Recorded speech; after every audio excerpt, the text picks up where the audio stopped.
I guess what I was just saying about the garden is the way that, like, so many people can, it's fairly easy to just have a garden, but that's not the point. The point is, how can you mindfully, efficiently grow food, you know, in a way that's positive and that you're in control of the process. You know what I mean? Like, growing up, Mum had a veggie garden, and it just seemed like constant digging and weeding and work for just basic silver beet, carrots.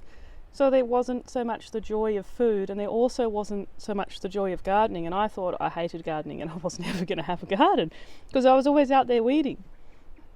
That's why I get into my gardening workshops and stuff, because it's about that a clever way of gardening, to use your time efficiently and to grow a wide range of food that makes you eat vegetables more and have more joy in them, because that should be the majority of our diet. That's hard. That's a bit more complicated. Can you provide a bit of an example? I guess everything I do in the garden and everywhere around the place, around the sheds, I'm thinking about, is this the most efficient way? Is this a good, efficient system of doing it?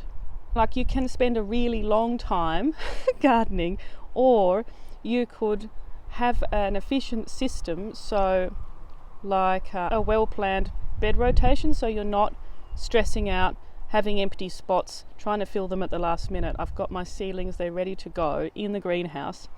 These broad beans are almost ready to be cleared, and then they'll go in, and then the bed's not empty. It's the maximum food production for the space. But also just being constantly mindful of never digging, of never disturbing the soil. Even with harvesting the garlic, it's just like levering it out and then firming it back down with my foot straight away.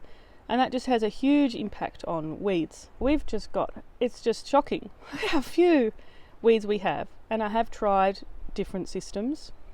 And in Hobart, I did try like a deep mulch permaculture system, and the slugs were like, the amount of time we spent slugging offset any time saved watering or doing other things. And then to make the no-dig system work, it's all about producing good compost. So then I've got my efficient composting system out there, and you could take a really long time composting, and you could be turning every few days for weeks on end, or you can just chop things up and pile them up. You get great compost in the end. It's just about getting that bulk happening and a good balance of ingredients. Yeah, so not hot composting. That hard. sometimes, yeah. Okay. But I don't turn it as often as some people would do. Peter Cundall did, but he did it for fun. Nothing wrong with that. Do you know what I mean? If it's something you love doing, why not? I love pruning, so I've designed a garden based on a lot of pruning, like a lot of espalier fruit. I've espaliered my red currants just for fun. I've got climbing roses that I'm training on wires, and I'm going to have wisteria up on those wires, and that'll be lots of pruning and that'll keep me happy. So it's just about, that's the great thing about an efficient system, is then you're spending the time the way you want to, you know? Makes sense. And so the roses and wisteria are because you like the flowers, or that because it attracts bees and stuff? I like the romance. Yeah? Yeah. I'm trying to create a garden that's balanced between production and beauty, this one. Yeah. And the roses I can have climbing, and so I'm not wasting my veggie growing space. And also because I have to have this huge fence, I'm trying to disguise the vibe. It's very fortress-like. So with some wisteria up there as well, just trying to make a green walled garden is the plan. Do you think that will impact the light that comes in? We're fully open up here, so I think we'll be totally fine. And then if you think about the sun in the middle of winter, we could have a little bit, but then the wisteria will be deciduous then. Yeah, sure. And that's only wisteria on that wall, so no, I think we're fine. Can you introduce yourself and where we are? I'm Bonnie Bickel, and we're in my hidden garden at Hidden Valley. How long ago did you start? I've been here for 5 years, and then I've been doing this kind of thing for over 10 years. So we had another property in Hobart where I was trying out different systems, and it was quite comforting to know that we were leaving one day, so I wasn't stuck with my mistakes forever. Yeah. And learning there. Learning every method of sourdough bread making under the sun, just to try to find a good, efficient system that fits in with your daily life and gives you that bakery quality bread, because I'm a little bit fussy with my sourdough. I don't want just some dense hippie style brick. I want something I could buy from a bakery, from a fancy bakery. So you have a range of sourdough starters, or is there one that you just go to mainly and it's just... Yep. My system is based on one starter, which I feed up. I make a levain before I... Okay, what's a levain? I actually made one this morning, I can show you later. Yeah. It's just 45 grams of starter, Okay. which is a very small container that I keep in the fridge. And then 45 grams of that with over 200 grams of flour and water, and mix it up and ferment it for 8 hours. And then you get this really large, bubbly, super active, it's not really starter, but it's your wild yeast that's like really raring to go. And then I'll make bread starting at 4 o'clock or 5 o'clock this afternoon. Mm-hmm. And then it's just little bits in between making dinner and having dinner. It's no big deal. And then put it in the fridge overnight, and then in the morning I just whack out and pop it in the oven, and it's done. Because there's no point in making your own bread if it's going to be a whole day affair, which means you can't do other things at the same time. It's not worth it, especially when you have 3 kids. It's just a snap, it's gone, and you have to make bread again. You talked about 5 years here. Can you tell us a little bit about the story and how it's gone so far? The story. You've obviously got a considerable garden right around us now. Yeah. How long's this been up for? 3, so we're just entering our 3rd year of the garden. Our first house, our first night in our new house was our first night home from the hospital with twins, and they just turned 5. So yeah, it was not the best timing, but it has been a full-on time. And we started with the sheds because our firewood just wasn't drying. That was the first priority, and then did the garden as soon as we could to get so the fruit trees could start growing, because it takes a while. But I guess the land and the story of buying the land was all about, I guess when we were in Hobart, it didn't feel right. I don't really need to be going out around a city much. I like being home and in a beautiful place and just creating a beautiful home.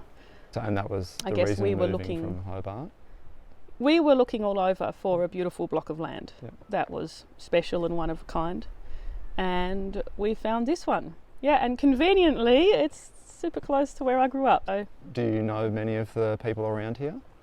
Yes, we've got a few neighbours coming up for our concreting working bee next weekend, so that'll be fun. Yeah, nice people.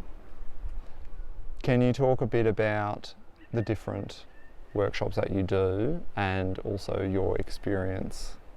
Yeah, so I do a lot of building workshops. They have been a huge hit, and they were the original inspiration for the whole business. I was up there cutting firewood a couple of years ago, and I was just thinking about how lucky I was to have had parents who taught me how to use a chainsaw. If you don't have parents who have taught you, how would you learn?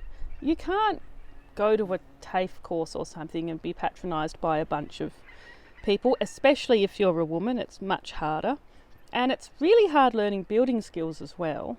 And I guess I just started getting excited about how I could be that person there's a hole there. Who's sharing the knowledge? I think 50 years ago or something, people had a lot more knowledge around doing things for themselves, especially when it comes to basic building and other things too. But I feel like a lot of that knowledge has been lost as people get more busy with work. And there are so many people who it's that knowledge that they want to do it, but not having the knowledge is holding them back, because it's scary when you don't know and you need someone to get you started. YouTube is all very well, but you don't know if what you're watching is trustworthy or not. And these Americans, they do crazy things. What sort of projects have you done so far with the workshops? For the workshops? So far, I've been mostly doing the basic building skills for women, where as a group, we build a box. So each person builds their own box. So it's a pretty simple project, a plywood box, but it's based around learning those basic skills of accurate measuring, cutting a straight line with a circular saw, using a drill and driver to screw it together, and I guess finishing it nicely. And a lot of women are having to get through their fear of power tools or having never turned one on before. And then some are coming who just they just haven't used them for a decade and they want to refresh. What projects are coming up for people who might Yeah, do workshops? so that was so popular. I was like, what next? I have to do something else. And the sad thing about the basic building skills for women is I have this lovely group and they're here for the morning and then they're gone. And I thought it'd be nice. And I think that the more time building as a group together, people can get more confident and more relaxed.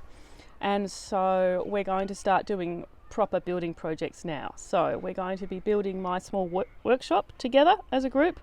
The first weekend is concreting, which will be fun. I love concreting. I love concrete. It's messy and it's hard work, and it's so hard to get a turnaround concrete with men around, I have to say, because it's so much fun. They always want to have a piece of it and it's like, oh, this is a job for big muscles, so you better move out of the way, ladies. But it's going to be great.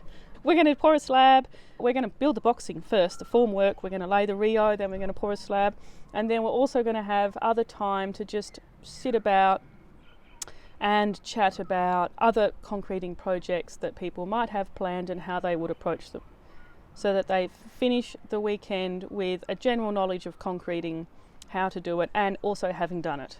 So we'll finish with the pour, and then we'll be finishing it ourselves with the trowels and everything. Yeah. And how many hours will that workshop So take? that's 2 days. So they're weekends. Gotcha. Yep, Saturday, Sunday. Full weekend. Okay. Yeah, not long days. I think it's 9 to 3:30. Yep. Yeah, but then and some time with hot drinks and Yep. site chat, beginning and end kind of thing, and then work in the middle. Yep. But the other important thing about these things is it's not just about that knowledge about concreting. It's about more time on the tools. And like a big part of formwork is cutting your boards with your drop saw and screwing them together.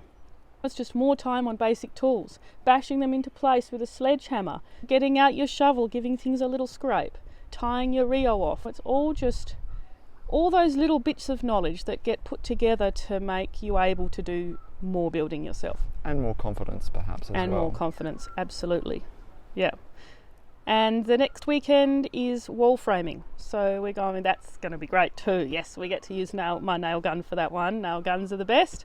I didn't have one for many years, so I'm still really excited about my nail gun. So do you think people will do the concreting and then the framing and go through each one? Some people are, yep. And are there any spaces left? There are, yes, Okay. there are, yep, yep. And some people are doing both, and other people I think have just booked into one. So yeah, we'll see.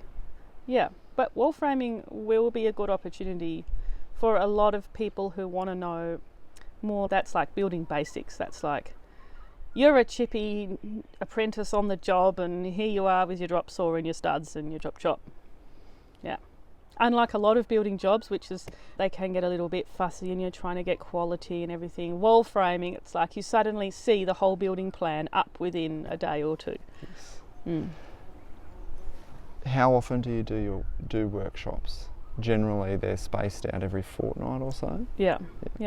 So my idea is for this year to do a building weekend once a month while the weather holds, then have a winter shutdown, and then, but I also need to see how demand goes with it, because it's a new idea, and we'll see how many people want to learn more, want to get more involved. Where do people usually come from? Are they relatively local, or do they come from a bit wider? I have quite a few that are local. I have just as many from Lonnie. I've had a fair few from Devonport, and then further west I've had some from Burnie and places, and even further than that I think. And then I had some from Hobart as well come up, because we're only 2 hours if you come up via the Lake Highway. We're just 2 hours from Hobart, so it works all right. 1 hour from Lonnie, 1 hour from Devonport. Good location. Yeah, that's what I think. My sister thinks I live in the middle of nowhere, but I think I'm in the heart of Tasmania.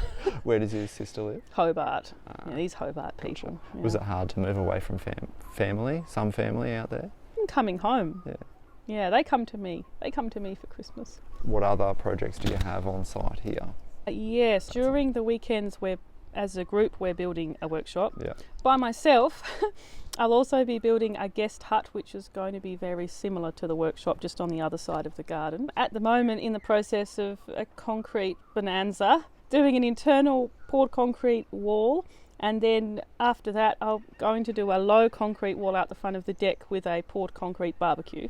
So I'm excited about that. And then after that, we're also we've got a kit shed so that I have an undercover workshop space, because it's been a little bit stressful with weather not having an outdoor building space. So that'll give us a space, and then future plans could be enclosing that fully and then being able to have a weekly woodworking workshop, which just runs for an hour or two, that people book like 10 weeks course where they can keep coming back and keep completing their own projects to take home. So the workshops and courses, they would be for women only, or would men be able to come? Or do you have any restrictions, presumably over 18 or anything like that? Yeah, I am going to be doing a mother-daughter basic building skills for women for Mother's Day. We'll see, but I will have to have an age limit on that, I think. And I will have to not have the children handling power tools. Yeah. So I have had some lovely kids coming to sourdough, and they did a really good job as well. They still have to pay. Obviously, it's not free child entry, but the second ticket's half price. Yeah. And how do people book? Online, via the website. Or look me up on Facebook. Do you find people find you through Facebook? Is that how people learn about what you do? It seems to be. Yeah. I'm all new to social media. I was not on it before, but my friend who's in marketing, she said you have to get a Facebook account, and I was like, all right then. And it's been a really great way of engaging, and a more casual way of just talking about what I'm up to and what I'm doing and what's available when. Whereas a website's a little bit more formal and unchanging. So Facebook is quite nice the way it, evolves and changes, and you can see a story there. Yeah. But and your question about men. Yes, I know. Very sad. I did run one workshop for women and men for building, and it didn't sell well. You just don't know. I don't know. Maybe that was just timing. You don't know what the market is until you offer something, and then you don't know why it's selling or why it isn't. It's tricky. I do want to be helping men as well learn skills, because everybody, why not? It's just that I think many women really appreciate a women's space to learn in for it. So I wonder if that was stopping them booking when it was open to all. I don't know. Do they feel more comfortable about having panic attacks in a women's space? And I don't know. I was going to ask before how you feel about having, living on site, living here and having people welcoming them into your home and your space. Has that been difficult at all, or is that... I'm not a very private person. I tend to tell all my secrets to everybody I meet. So I guess I don't have any. I think it will be nice when I have the kit shed built, then that can become a workshop space where we can have morning teas so far. But then we'll still be in the house for bread workshops, and that's working well because it's a nice open plan house. And I have mum looks after the kids while I do workshops so that I can stay professional. And it's all good because the home's the point. It has to be in the home. The whole point is home building and home. I'm not teaching professional builders here. It's all about your own building in your own home with your own tools. And that's why I've quite liked not having a workshop even until now, because it's showing people you don't need one. You can just set up a trestle table on your driveway and go for it, or on your deck. The book that you particularly enjoyed, if you don't mind my asking, is Subsistence. That changed my life. The book I would that like changed to hear more my life. I would like to hear more about the book that changed your life. Yes. I was in my honours year in politics at uni, and I was writing an essay on globalisation, and I discovered this alternative way of living aside from globalist. capitalism or global, anyway, it's called The Subsistence Perspective. It's a great book, and there are many theories. I guess it's about being inspired by subsistence communities and their way of life, based around home production and doing things for yourselves, but in a community setting. And it's not about working all the time forever. Do you know what I mean? Doing everything all by yourself and never stopping working.